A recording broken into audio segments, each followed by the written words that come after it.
Hey everybody, First Coast Stinger. Wanted to show you the AEM cold air intakes we've got in this 2018 Kia Stinger GT2 all-wheel drive version. I'm going to go ahead and pop the hood and we'll give you guys a look.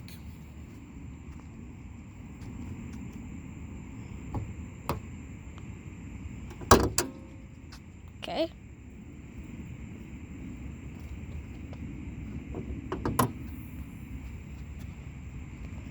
Whoo. So this is a twin turbo, and here is intake number 1. Here's intake number 2. You've got your blow-off valves for the turbo here in the middle.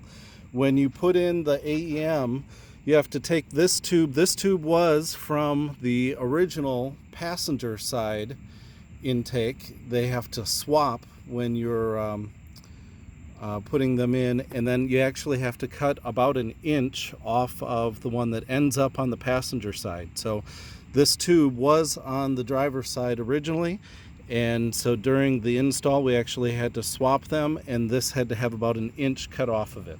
I'll go ahead and start it up so you can hear them. Oh boy. What's up?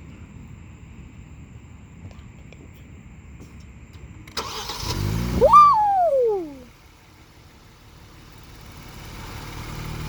That is a beauty.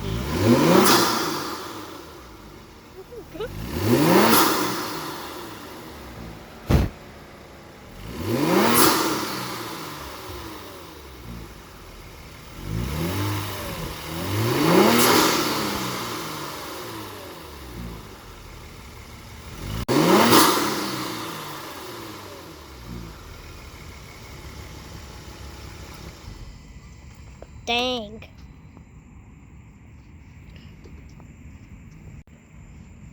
Let me know if you have any questions.